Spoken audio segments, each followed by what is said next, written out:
भक्तजनों, आज आप सुनेंगे एक अनाथ लड़की और माँ तुलसी की कथा। अगर मेरा कथा आप लोग के अच्छा लगे तो मेरे कमेंट बॉक्स में जय माँ तुलसी जरूर लिखिए। एक टूटे हुए गौशाला में एक अनाथ लड़की रहती है। वो लड़की का कोई नहीं था। उस लड़की ने किसी के घर में बर्तन मांज देती है तो कोई दो रोटी दे देते हैं, किसी का घर में जाकर पोछा लगा देती है तो एक मुट्ठी चावल दे देते हैं। वो लड़की अपनी गुजारा ऐसा ही कर रही थी। उस लड़की ने रोज नदी में स्नान करने जाती है और नदी के किनारे आकर भीजे कपड़ा छोड़कर अपनी सूखे कपड़ा पहनती है। जहाँ वो अपना भीजा कपड़ा छोड़ती है वहाँ से थोड़े दूर पर एक तुलसी का पौधा था। जो तुलसी का पौधा सूख गया था, उसकी भीजे हुए कपड़ा के पानी उस तुलसी के जड़ में समा जाता है। अब तो वो रोज नदी में स्नान करती है और वही जगह पर आकर भीजे कपड़ा अपना छोड़ती है। उनकी भीजे कपड़ा का पानी गरगरा कर उस तुलसी का जड़ में समा जाता है। अब तो तुलसी का पौधा धीरे धीरे हरा होने लगा। हरा होते होते उसमें पाता छोड़ने लगा। लेकिन उस लड़की ने उस तुलसी के पौधा पर कभी ख्याल नहीं करती थी। उस तुलसी का पौधा बहुत बड़ा हो जाता है और उस पेड़ में बहुत सारा फूल पकड़ लेता है।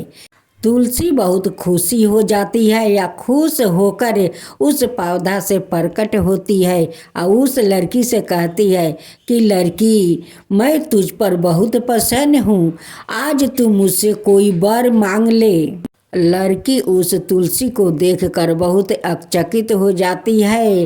वो पहचान नहीं पाती है कि ये माँ तुलसी है। वो कहती है कि आप कौन हो, इतना जल्दी यहाँ पर कैसे आ गई? यहाँ पर तो कोई आदमी नहीं रहता है और कभी मैं आदमी को नहीं देखा। आया पे इतना जल्दी कैसे मेरे सामने आ गई? कहती है कि मैं तो तुलसी हूँ। तुम उस तुलसी का पौधा को देखती हो, उस तुलसी का पौधा तुम्हारे कारण तो हरा भरा हुआ है और इतना फूल पकड़ा है कि वो फूला कर बहुत खुश हो गई है।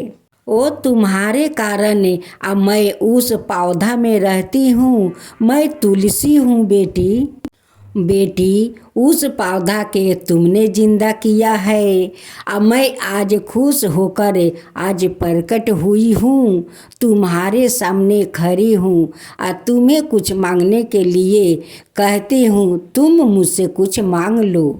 उस लड़की कहती है कि हे माँ तुलसी, मैं तो अनाथ हूँ, कभी तुलसी का पौधा देखा नहीं, उसलिए मैं पहचान नहीं पाई माता, मुझे क्षमा कर दीजिए। फिर तुलसी कहती है कि बेटी, तू मुझसे कुछ वर मांग ले। उस लड़की कहती है कि माता, मैं क्या मांगूं? मेरा कोई माता पिता नहीं है, नहीं कोई अपना परिवार है, नहीं मेरा घर द्वार है, मैं तो गौशाले में रहती हूँ। उस लड़की ने कहती है कि माता, अगर आप कुछ देना ही चाहती है तो मुझे ऐसा जीवन साथी दीजिए कि उनके साथ मैं जीवन बिता सकूं और उनके साथ खुशी खुशी से रह सकूं, अपना संसार बसा सकूं। ऐसे ही मुझे वरदान दीजिए माता। फिर लड़की कहती है कि माता, यहाँ पर तो कहीं दूर दूर तकले कोई घर द्वार दिखाई नहीं दे रहा है, तो मेरा जीवन साथी कहाँ मिलेगा? माँ तुलसी कहती है कि बेटी, तू उसके लिए चिंता मत कर, मैं सब कुछ बंदोबस्त कर दूंगी। माँ तुलसी अपना माया शक्ति से उस गौशाला का वो माया जाल नगरी बना देती है। माँ तुलसी उस लड़की को कहती है कि बेटी तू लाल चुनरी पहन कर उस दरवाजा के सामने बैठ जाना। देखना एक राजकुमार इस नगरी से आएंगे और तुम्हें पसंद करके वो अपना घर ले जाएंगे और ले जाकर वहाँ पर धाम धूम से अपना शादी तुम्हारे साथ करेंगे।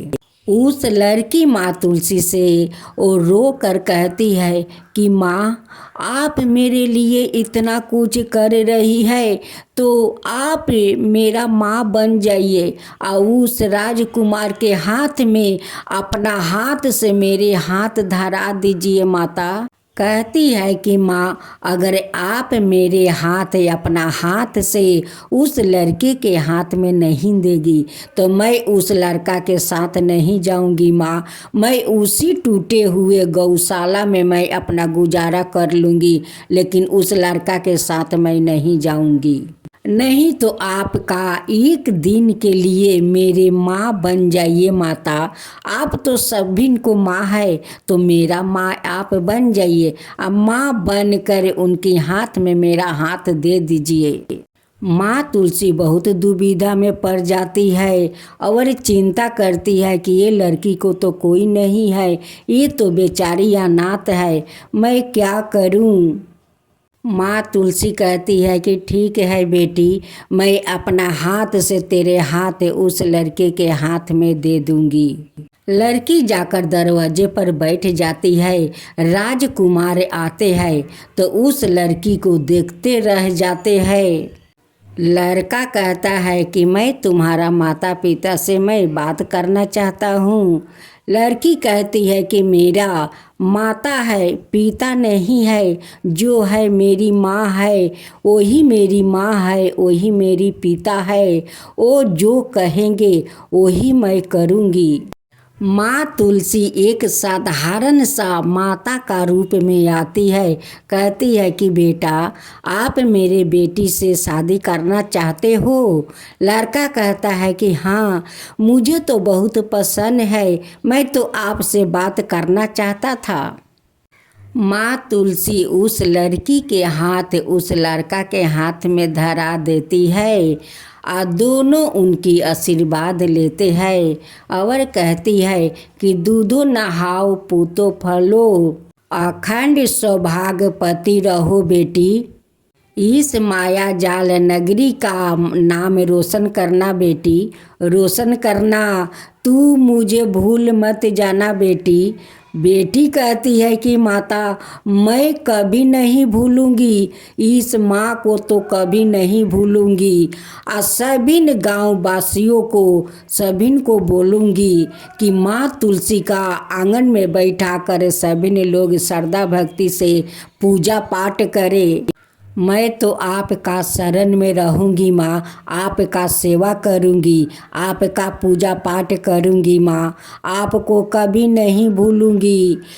बाहर बाहर से लोग उस गांव में आते हैं, कहते हैं कि यहाँ पर तो कोई एक घर भी नहीं था और इतना सुंदर नगरी कैसे बन गया। सभी लोग उस राजकुमार से पूछते हैं कि इस गांव का नाम क्या है। राजकुमार कहते हैं कि इस गांव के नाम में माया जाल नगरी है। इस माया जाल नगरी का मैं राजा हूँ। हे माँ तुलसी, जैसे आप उस अनाथ लड़की पर कृपा किया, माँ बन कर उस लड़का को हाथ में उसका हाथ धरा दिया, वैसा ही सबका ऊपर कृपा कीजिए। हे माँ तुलसी, सबका ऊपर कृपा कीजिए। जो आपका कथा कहता है उस पर कृपा कीजिए, जो सुनता है उस पर कृपा कीजिए, सबके ऊपर कृपा कीजिए। हे माँ तुलसी की जय हो, माँ तुलसी की जय हो। अगर मेरा तुलसी जी का कथा अच्छा लगा हो तो आप इस कमेंट बॉक्स में ज़रूर जय तुलसी माता लिखिए। भक्त जनों, अब आप सुने विष्णु भगवान जी की व्रत कथा। विष्णु भगवान की जय हो। धर्मराज युधिष्ठिर कहने लगे कि महाराज, मैंने जेठ शुक्ला एकादशी के व्रत का महत्म्य सुना। अब कृपा करके आषाढ़ कृष्णा एकादशी के कथा वर्णन कीजिए। इस एकादशी का क्या नाम है और क्या महात्म्य है, सो सब कृपा करके वर्णन कीजिए। कृष्णा कहने लगे, हे राजन, आषाढ़ कृष्णा एकादशी का नाम योगिनी है। इसके व्रत से समस्त पाप नष्ट हो जाते हैं। यह इस लोक में भोग और परलोक में मृत्यु देने वाली है। यह तीनों लोक में प्रसिद्ध है। मैं तुमसे पुराणों में वर्णन किया हुआ कथा कहता हूँ, सो तुम ध्यान पूर्वक सुनो।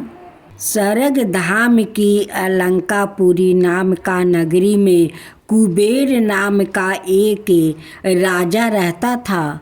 वो शिव भक्त था और प्रतिदिन शिव की पूजा किया करता था। हेम नाम का एक माली पूजन के लिए उसके यहाँ फूल लाया करता था। उस हेममाली की विशालाक्षी नाम की अत्यंत सुंदर स्त्री थी।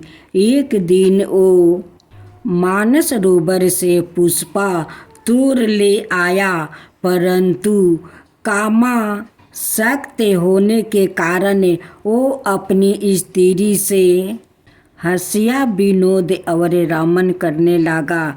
इधर माली दोपहर तक पुष्पा लेकर राजा के पास नहीं पहुंचा। उधर राजा उसकी राह देखता रहा। अंत में उसने सेवकों को आज्ञा दी कि तुम लोग जाकर हेममाली के न आने के कारण का पता लगाओ, क्योंकि वो अभी तक पुष्पा नहीं लाया है। सेवकों ने कहा कि महाराज, वो पापी अति कामी है, अपनी स्त्री से हंसिया विनोद और रमन कर रहा होगा। यह सुनकर कुबेर ने क्रोध होकर उसे बुलाया। हेममाली राजा के भय से कपता हुआ उपस्थित हुआ।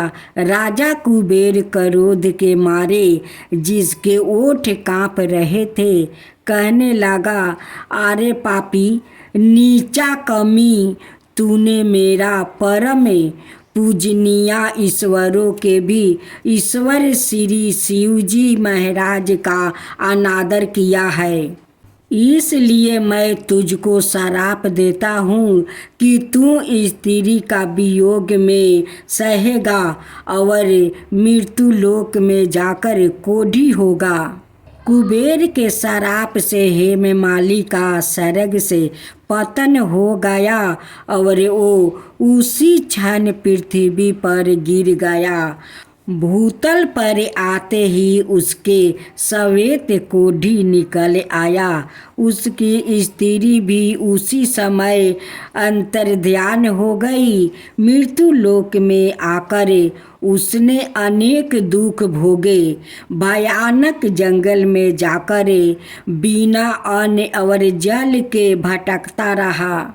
रात्रि को निंद्रा भी नहीं आती थी, परंतु शिव जी की पूजा के प्रभाव से उसको पिछले जन्म की स्मृति का ज्ञान अवश्य रहा।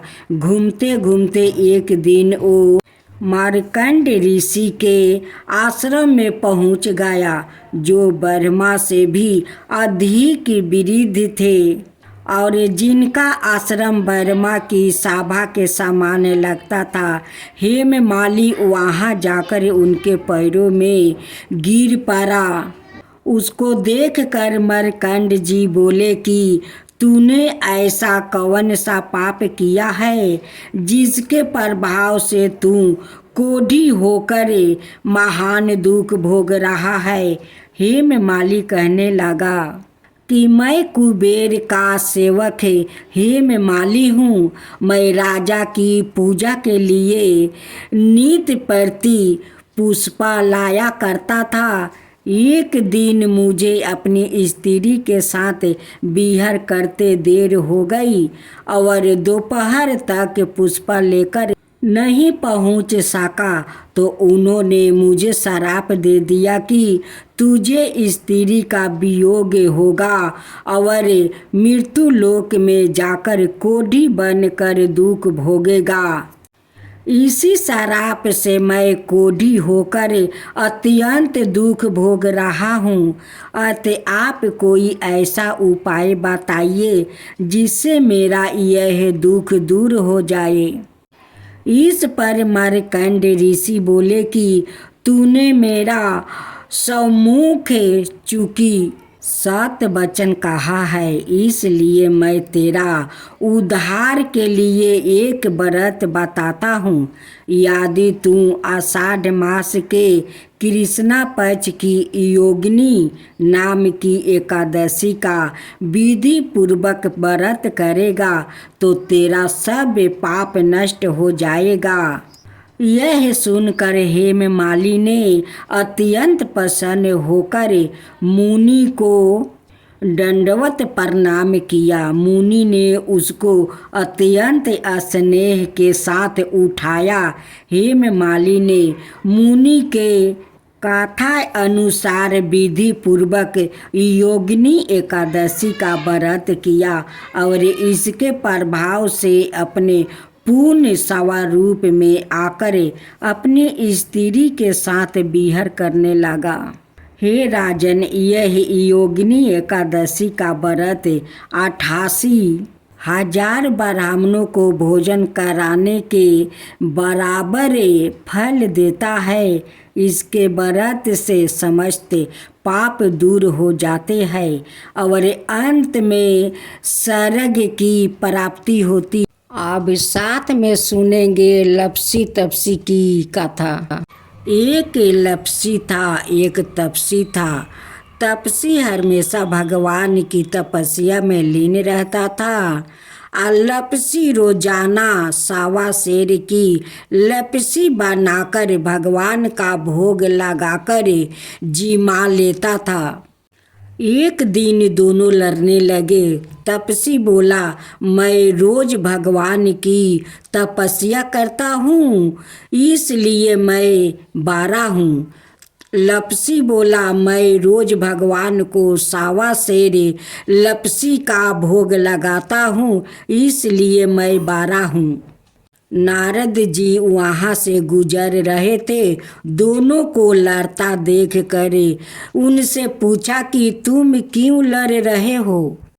तपसी ने खुद के 12 होने का कारण बताया और लपसी ने अपना कारण बताया। नारद जी बोले, तुम्हारा फैसला मैं कर दूंगा। दूसरे दिन लपसी और तपसी नहाकर अपनी रोज की भांति करने आए तो नारद जी ने छुप कर 1.25 करोड़ की एक एक अंगूठी उन दोनों के आगे रख दिया। तपसी की नजर जब अंगूठी पर पड़ी तो उसने चुपचाप अंगूठी उठाकर अपने नीचे दबा लिया। लपसी की नज़र अंगूठी पर पड़ी लेकिन उसने ध्यान नहीं दिया। भगवान को भोग लगाकर लपसी खाने लगा। नारद जी सामने आए तो दोनों ने पूछा कि कौन बड़ा है। तो नारद जी ने तपसी से खारा होने को कहा। वो खारा हुआ तो उसके नीचे दबी अंगूठी दिखाई पड़ी। नारद जी ने तपसी से कहा, तपस्या करने के बाद भी तुम्हारी चोरी करने की आदत नहीं गई, इसलिए लपसी 12 है और तुम्हें तुम्हारी तपस्या का कोई फल भी नहीं मिलेगा। तपसी शर्मिंदा होकर माफ़ी मांगने लगा।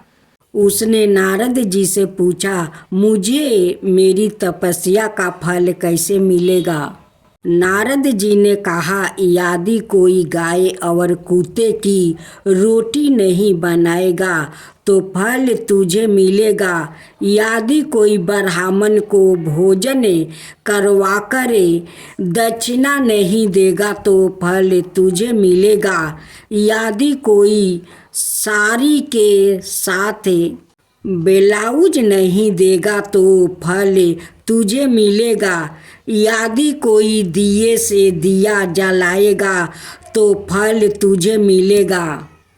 यदि कोई सारी कहानी सुने लेकिन तुम्हारी कहानी नहीं सुने तो फल तुझे मिलेगा। उसी दिन से हर बरत कथा कहानी के साथ लपसी तपसी की कहानी भी सुनी और कही जाती है। आज आप सुने शुक्रवार के दिन अन्नपूर्णा माँ की व्रत कथा। अन्नपूर्णा माँ की कथा तो शुक्रवार के सुना जाता है। शुक्रवार के दिन जो भक्त लोग अन्नपूर्णा माँ के कथा सुनते हैं उन पर अन्नपूर्णा माता बहुत खुश हो जाती है, इसलिए कथा सुनना चाहिए शुक्रवार के दिन। अन्नपूर्णा माँ की जय हो, अन्नपूर्णा माँ की जय हो। एक समय की बात है, काशी निवासी धनंजय की पत्नी का नाम सुलोचना था। उसे अन्याय सब सुख समृद्धि प्राप्ति थे। केवल निर्धनता ही उसके दुख का एकमात्र कारण थी। यह दुख उसे हर समय सताता रहता था। एक दिन सुलोचना पति से बोली, स्वामी आप कुछ उपाय करो तो काम में चलेगा। इस प्रकार कब तक निर्धनता चलेगा। सुलोचना की बात संजय के मन में बैठ गई और वो उसी दिन विश्वनाथ शंकर जी के प्रसन्न करने के लिए बैठ गया और कहने लगा, हे देव देव विश्वेश्वर, मुझे पूजा पाठ कुछ आता नहीं, केवल आपके भरोसे बैठा हूँ। इतनी मिनती करके वो 2-3 दिन भूखे प्यासे बैठा रहा। यह देखकर भगवान शंकर ने उसके कान में अन्नपूर्णा अन्नपूर्णा अन्नपूर्णा इस प्रकार 3 बार कहा। यह कौन क्या कह गया, इसी सोच में धनंजय पड़ गया कि मंदिर से आते ब्राह्मणों को देखकर पूछने लगा, पंडित जी अन्नपूर्णा कौन है। ब्राह्मणों ने कहा, तू अन्न छोड़कर बैठा है सो तुझे अन्न की ही बात सूझती है। जा घर जाकर अन्न ग्रहण कर। धनंजय घर गया, स्त्री से सारी बात कही। वो बोली, नाथ चिंता मत करो, सवाये शंकर जी ने यह मंत्र दिया है, वो सवाये ही खुलासा करेंगे। आप फिर जाकर उनकी आराधना करो। धनंजय फिर जैसा कहा तैसा पूजा में बैठ गया। रात्रि में शंकर जी ने आज्ञा दी और कहा, तू पूर्व दिशा में चला जा। वो अन्नपूर्णा का नाम जपता जाता और रास्ते में फल खाता, झरनों का पानी पीता जाता। इस प्रकार कितने ही दिनों तक चलता गया। वहाँ उसे चांदी सी चमकती वन की शोभा देखने में आई। सुंदर सरोवर देखने में या उसके किनारे कितनी ही अप्सराएं झुंड बनाए बैठी थी। एक कथा सुनती और सब मिलकर माँ अन्नपूर्णा इस प्रकार बार बार कहती थी। यह जेठ मास की उजली रात्रि थी और आज से ही व्रत का आरंभ था। जिस शब्द की खोज करने वो निकला था वो उसे वहाँ सुनने को मिला। धनंजय ने उसके पास जाकर पूछा, हे देवियों, आप यह क्या करती हो? उन सब ने कहा, हम सब माँ अन्नपूर्णा का व्रत करती हूँ। धनंजय ने पूछा, व्रत पूजा करने से क्या होता है? यह किसी ने व्रत किया है? इसे कब किया जाता है? कैसा व्रत है? मैं भी करना चाहता हूँ। कैसी विधि है? मुझसे भी विस्तार से बतलाओ। वो कहने लगी, इस व्रत को सब कोई कर सकते हैं। 21 दिन तक के लिए 21 गांठ का सूत लेना चाहिए। 21 दिन यदि ना बने तो 1 दिन उपवास करे। यह भी ना बने तो केवल कथा सुनकर प्रसाद ले। निराहार रह कर कथा कहे। कथा सुनने वाले कोई ना मिले तो पीपल के पत्तों को राख कर सुपारी या घृत कुमारी वृक्ष को सामने राख कर दीपक को साक्षी कर सूर्या गाए, तुलसी या महादेव को बिना कथा सुनाए, मुख में दाना ना डाले। यदि भूल से कुछ पड़ जाए तो 1 दिवस फिर उपवास करे। व्रत के दिन क्रोध ना करे और झूठ ना बोले। संजय बोला, इस व्रत के करने से क्या होगा?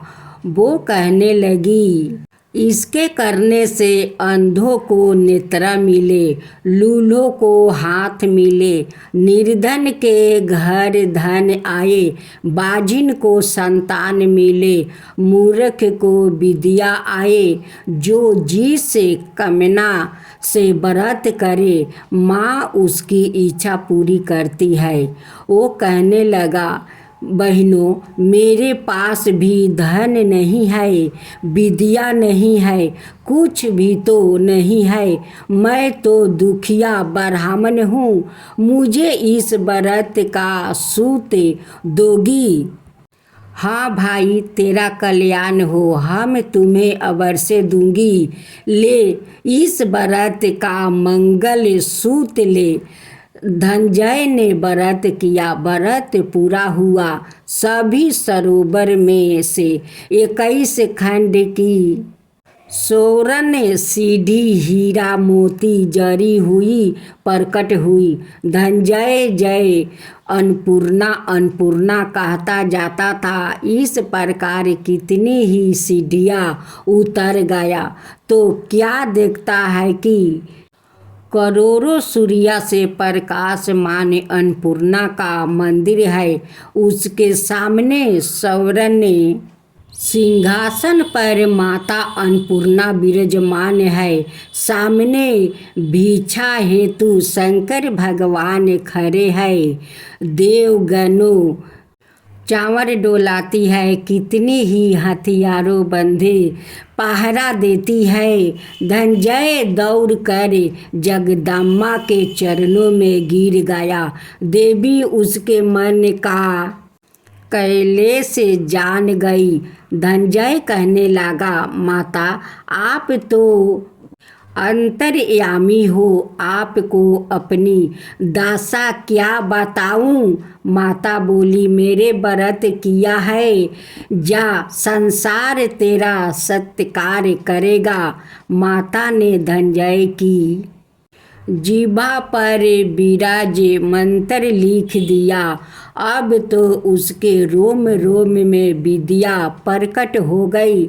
इतने में क्या देखता है कि वो काशी विश्वनाथ के मंदिर में खड़ा है। माँ का वरदान ले धनंजय घर आया। सुलक्षणा से सब बात कही। माता जी की कृपा से उसके घर में संपत्ति उमड़ने लगी। छोटा सा घर बहुत बड़ा गिना जाने लगा। जैसे शहद के छत में मक्खियाँ जमा होती है, उसी प्रकार उनके संग संबंधित आकर उसकी बड़ाई करने लगे।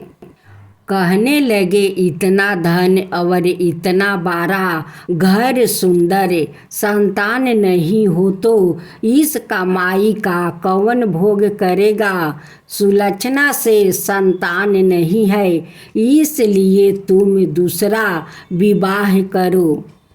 अनिच्छा होते हुए भी संजय को दूसरा विवाह करना पड़ा और सती सुलक्षणा को सवत का दुख उठाना पड़ा। इस प्रकार दिन बीतते गए।